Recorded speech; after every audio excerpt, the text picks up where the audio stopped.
ta vidéo. Kabila se présente comme un démocrate, Tshisekedi comme un tyran. Mais il faut rappeler à Joseph Kabila que la démocratie naie tokunda aussi Mukendi. Na démocratie à Joseph Kabila tokunda Thérèse Kapangala. Tokunda Hussein Ngandou. Kabila peut nous dire que Rossi Mukendi akufa akenda ko yibangulu na kingakati yango nde babeta ye masasi. Kabila peut nous dire que Thérèse Kapangala alongola zemi yango nde memaye na liwa. Rien que pour demander les élections dans les délais constitutionnels, la constitution qu'il a toujours considérée comme son livre qu'il a préfacé.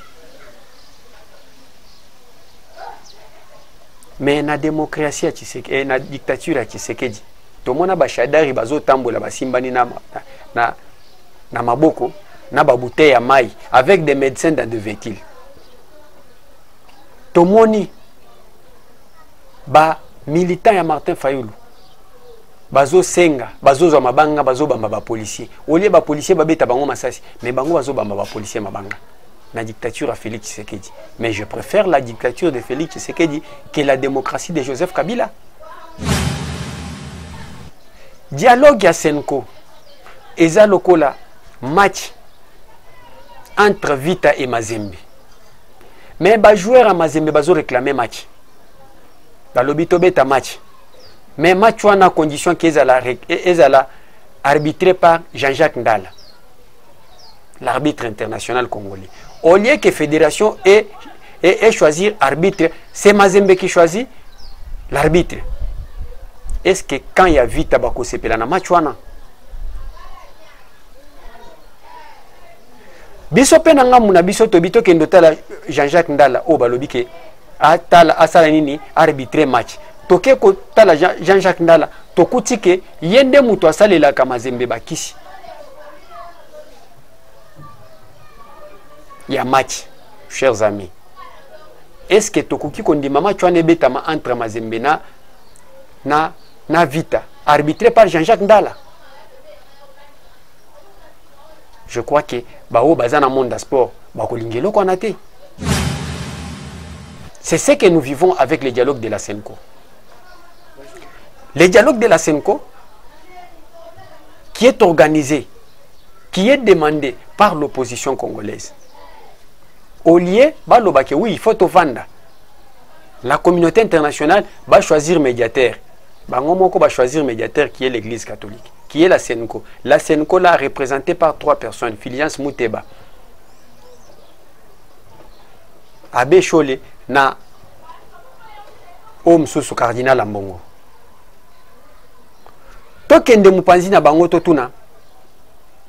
Bango balobi, soki bolingi bozela biso na makambo ya dialogue ke tozala naître, biso toza naître te biso toza bolamba bolia.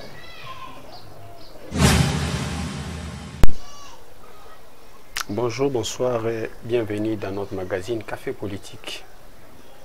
Bienvenue à tous ceux qui viennent pour la toute première fois de nous rejoindre dans notre magazine Café Politique. Mbote na baenyoso balinga kabiso na baenyoso balanda kabiso.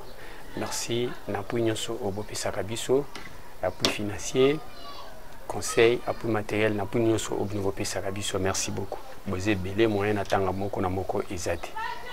Obazolanda biso na WhatsApp, obazolanda biso na Facebook, na obazolanda biso na YouTube.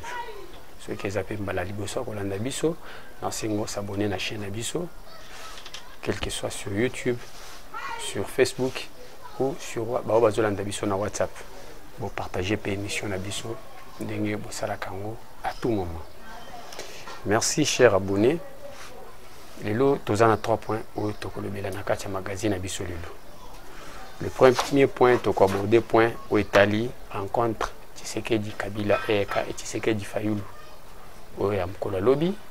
Le deuxième point, et cause à la décision à Sesak, où Azaki avant-hier, il y a interdire diffusion ou reportage, il y a Matali, l'activité, il y a Joseph Kabila na RDC. Et troisième point, pour que le dialogue, il y a Senko. Au dialogue où ils ont réclamé par la conférence épiscopale la conférence épiscopale du Congo. Merci beaucoup. Je vais vous rappeler encore que ceux qui sont abonnés à la chaîne Abisso, ou soit ceux qui sont abonnés, je vous rappelle que partager l'émission Nabisso dans groupe WhatsApp, dans groupe Facebook.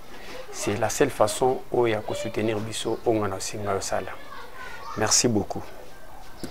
Chers amis, en ce qui concerne notre premier point, Otobandaki Nango, Italie, rencontre Tshisekedi Fayulu, Yamukola Lobby.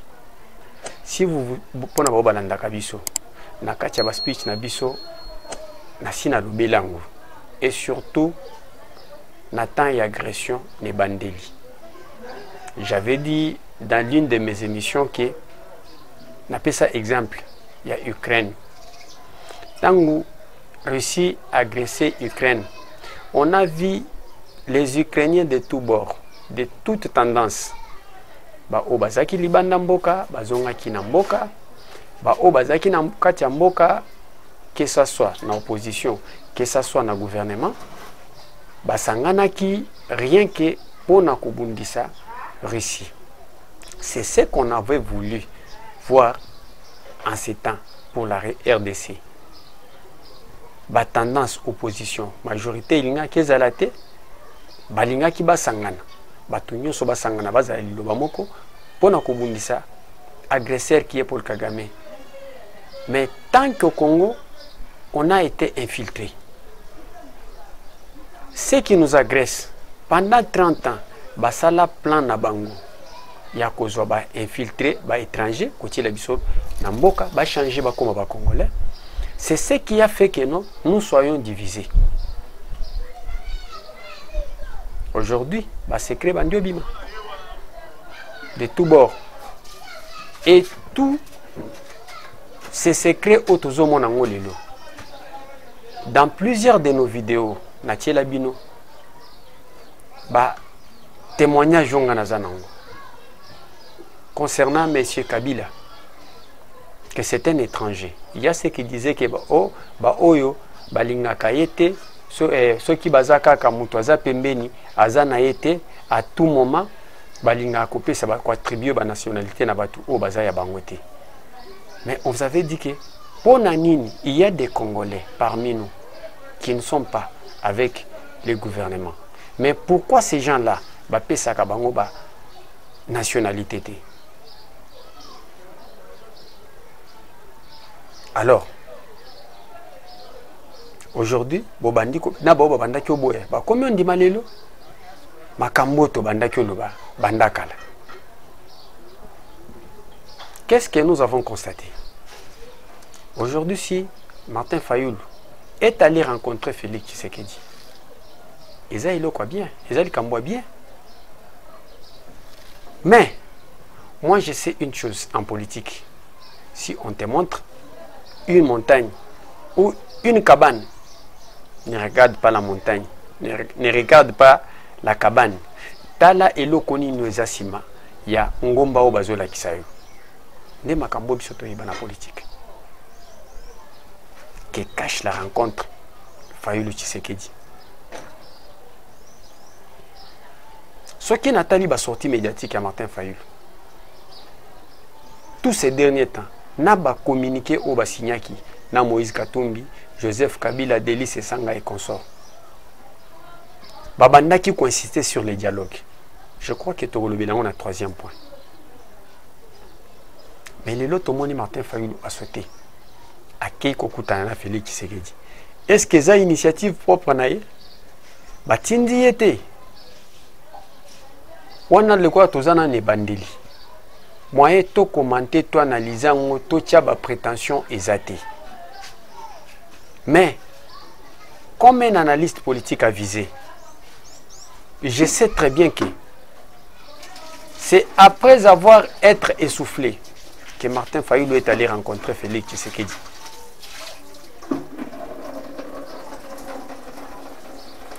Après avoir entendu que Félix Tshisekedi Ayamba Basango va planifier dialogue na bango que nous allons débattre na troisième point.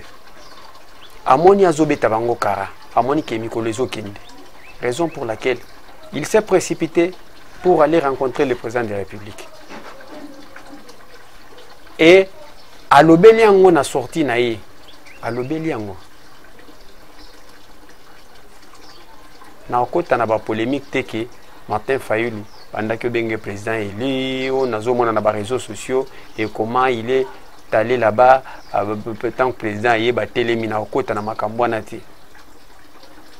Mais ce que je vois de bon, c'est que ndenga keko kutana mokozi ya mboka. Mais que ça soit une rencontre sérieuse.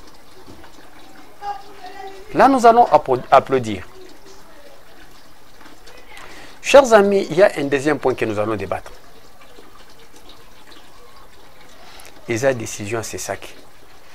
Il y a qu'interdire diffusion, il y a l'activité à Joseph Kabila à Goma. Et ça, il y a contesté. Et ça, il y a sepelé. Mais, parmi les gens qui ont contesté, na moni réaction, il y a Georges Kapiamba ou à Akaj, qui est un avocat que je respecte. A sali déclaration à lobby et ça violation, il y a liberté d'expression et droit à l'information. C'est là où je voulais tout simplement causer côté les mélas. Quand je vis cette décision, cette réaction-là, Nathalie Nalobi, est-ce que les Congo, ils ont la planète, la planète Terre, n'a pas pays ou bien le Congo est dans une autre planète. La démocratie que nous voulons appliquer au Congo, c'est la même démocratie oyo ba pays oya mokili mobimba ba aplikaka to ya biso démocratie eza différent na oya bango. Si aujourd'hui le CESAC interdit la diffusion des événements de Kabila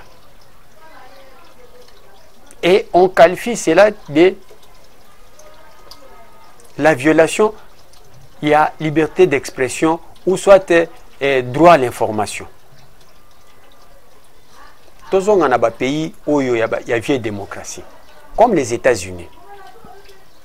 Les États-Unis, combien de fois on a des chaînes américaines, même dans le monde, tous on a les États-Unis, où la démocratie est vendue. CNN, CBS, CBC, toutes les chaînes américaines. Mon colonie ni bazwa bapesa Al-Qaïda. Un membre Al-Qaïda basa la reportage sur l'activité nae. Mon colonie ni basala reportage tout basala débat sur makambuya Al-Qaïda ya Ben Laden. Tozongi na Europe, il y a une guerre entre la Russie et l'Ukraine. La Russie ne combat pas l'Europe. Mais on a vu tous les pays de l'Union européenne. D'abord, l'Ukraine n'est pas membre de l'Union européenne jusqu'à présent. Mais on a vu tous les pays membres de l'Union européenne. Ba sanctionner Russie. Ba boyke. L'activité, il y a Poutine. Les Kisango. Même l'activité de la Russie. Les Kisango na ba médias européens. Donc, bango démocratie na bango eza ya lokuta bisonde toleki ba nyosona na démocratie. Pourquoi j'ai donné tous ces exemples? Je vais commencer par Joseph Kabila. Joseph Kabila est allé dans les camps des agresseurs. Le Kivu est au Congo, bien sûr. Mais Joseph Kabila a un statut particulier. Et c'est confirmé, tout en étant à Goma. C'est confirmé que Kabila est un rebelle. Kabila est rebelle. Au Makambu, au Félix Tshisekedi Abandaki Olobake, l'AFC, c'est Kabila. D'ailleurs, sur ces plateaux, Natiela Bino vidéo moko. Pour ceux qui doutaient, avant Koutou Makambu Kabila, la révélation à Kabila, Natiela Bino vidéo, il y a 2016. Il y a M23, révélation à M23. Nenge M23 baya na Kinshasa, Kabila benga bango baya babeta batu masasi na Kinshasa. Batu baboma batu na Kinshasa, eza ba rebelle à M23. O Kabila abenga na Kinshasa. Alors, Lelo Sokiake na Goma, moi je ne suis pas surpris. Moi je savais que l'AFC c'est lui. Ce que l'handicap trace un politicien bien averti. Ce qui a l'handicap trace n'a pas sorti à Joseph Kabila. Vous allez comprendre que l'AFC c'est lui. Tout ce qui se passe avec le M23, le M23 c'est Kagame, l'AFC c'est Kabila, mais à l'époque, Ferdinand Kambere, sur un média de la place, avait réagi après la déclaration du président de la République ou bien les révélations du président de la République. Avait réagi pour dire que non, Tshisekedi cache son incompétence de gérer le Congo. Pour dire qu'il voit Kabila partout. Mais aujourd'hui, Nabo Babanda qui a douté, que Kabila est un rebelle, est un membre de l'AFC. C'est lui le patron de l'AFC. Tout le monde a donné raison à Félix Tshisekedi que les patrons de l'AFC, l'insécurité de l'Est a un nom, c'est Kagame et Kabila. Mais comment ces messieurs-là, on peut venir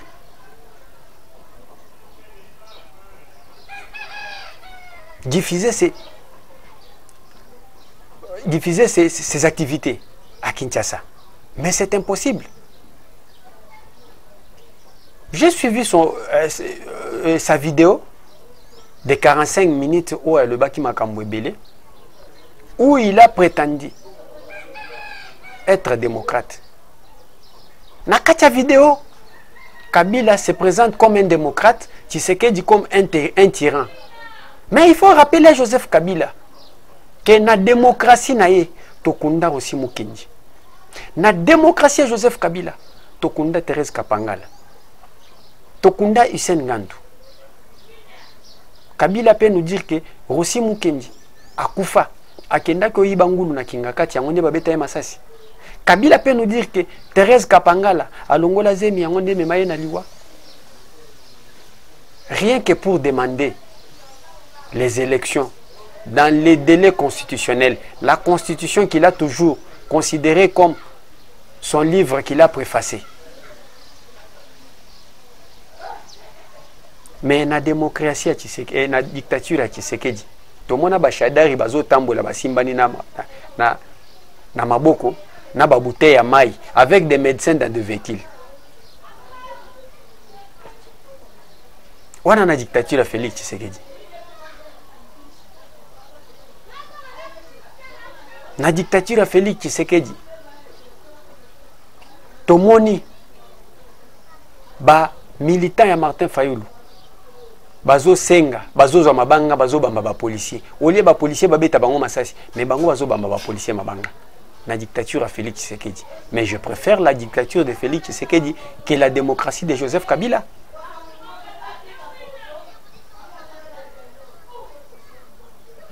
Le troisième point, pour ne pas vous prendre beaucoup de temps, Etali dialogue oyo ba Tata Sango ou bien Cholé bazo senga ba Congolais bango baso ba organiser dialogue.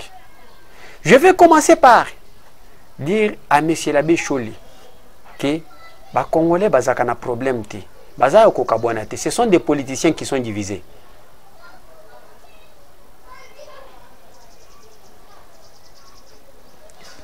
Comment la Senko peut chercher le dialogue entre Congolais alors que les confessions religieuses, Bangonyo Sowit, Bazana Boyo Kanite Bazaya Kokabwana. Mais l'Église catholique a Zobunda, a ça la dialogue pour y avoir politicien. Dans ces pays, nous avons vu Fulgence Mouteba réconcilier Joseph Kabila et Moïse Katumbi pour combattre Félix Tshisekedi. Mais Fulgence Mouteba, incapable de réconcilier Joseph Kabila et Félix Tshisekedi, l'ancien président et les sénateurs à vie pour l'intérêt du Congo. Dans ces pays, on a vu M. Cholé créer un bloc patriotique que j'ai toujours qualifié de bloc satanique pour combattre Félix Tshisekedi. Asangisa Bangolo, Mbisi Nyonso, na Banyoka na kati. Basali eloko babengi bloc patriotique. Na bakabiliste, na bafayuliste, bango nyonso basangana. Basala bloc patriotique. Pona kobungisa Félix Tshisekedi. Mais Abbé Cholé incapable ya kosala bloc patriotique. Ya ba Congolais pona kobungisa Paul Kagame. Que cache le dialogue de la Senko. Dialogue ya Senko. Eza lokola match entre Vita et Mazembe. Mais les joueurs à Mazembe bazo réclamer match. Dans le bito beta match. Mais match wana condition qu'ils allaient arbitré par Jean-Jacques Ndala, l'arbitre international congolais. Au lieu que la fédération ait choisi arbitre, c'est Mazembe qui choisit l'arbitre. Est-ce que quand il y a Vita Bako Sepela na match wana? Biso pe nanga muna biso to bito kendo tala Jean-Jacques Ndala o balobi ke atala asala nini arbitre match. Toke ko tala Jean-Jacques Ndala tokuti ke yende muto asalela ka Mazembe bakisi. Ya match, chers amis. Est-ce que tokuki kondima match wana betama entre Mazembe na Vita arbitré par Jean-Jacques Ndala? Je crois que bao bazana monde sport bakolingelo ko naté. C'est ce que nous vivons avec les dialogues de la Senko. Le dialogue de la Senko qui est organisé, qui est demandé par l'opposition congolaise. Au lieu balobake oui, il faut vendre. La communauté internationale va choisir médiateur. Bangomoko va choisir médiateur qui est l'église catholique, qui est la Senko. La Senko là représentée par 3 personnes, Filiance Mouteba, Abbé Cholé na Omsusu Cardinal Ambongo. Tokende mupanzi na bango totuna. Bango balobi soki bolingi bozela biso na makambo dialogue ke tozala naître biso toza naître te biso toza bolamba bolia. Bolamba bolia biso toza naître te biso toza na camp ya peuple. Peuple o bazungu balobi ke bazana ka peuple wana peuple za divisé tozana peuple o ya soutien ka majorité na o soutien ka opposition siko bazab naître na kanini. Voilà ce qui complique ce dialogue là. Siko batu o bako sala dialogue baza naître balobi baza naître et baza ka naître te siko qui peut dans les camps du pouvoir nana copier ça bango et crédit. Or que médiateur il fallait à la naître. Et ces dialogues-là, c'est pour aboutir à quoi? C'est pour bien vivre ensemble. Est-ce que na kati ya confession religieuse, selon les lois de notre pays, que nous connaissons tous, Namibé ko mboka na biso, tozana 8 confessions religieuses. Si les lots banda na désignation Kadima jusqu'à présent, ils ne se sont pas réunis ensemble. Donc bazala na bomo côté, bazaka ya kokabwana. Ezana baomi bale bakenda église catholique na mwana naye mishoni bazam panzi na bango. Ba o batikali 6 bazam panzi na bango orthodoxe, saint des derniers jours, musulmans, église de réveil et les autres bazam panzi na bango. Cette unité-là, nanu babandi nanu koluka, unité wana kati na bangote. Mais unité baye ko bandango mupanzi, baye koluka ngo keno, ba politicien, baluka unité na ba politicien. Il y a quelque chose qui cache ces dialogues. Nasi na fongola binomis depuis 2018 dans mes speeches, na ebisabino que ces gens-là ont été financés par les multinationales. Ces multinationales-là, que je vous ai natangi la rabino ba combo. George Soros, Vincent Bolloré, Mo Ibrahim. Ces gens-là sont ceux-là au Basutenaka, Rwanda, pour piller nos minéraux. Et ce sont ces mêmes personnes au Basombela Bango smartphone au Baloba Touraya, l'élection à 2018. L'élection à 2018. Ce sont ces mêmes personnes-là. Alors, Ndengezana, Batouanande, Bazo soutenir Bango. Et vous croyez que ces gens-là, ça va naître?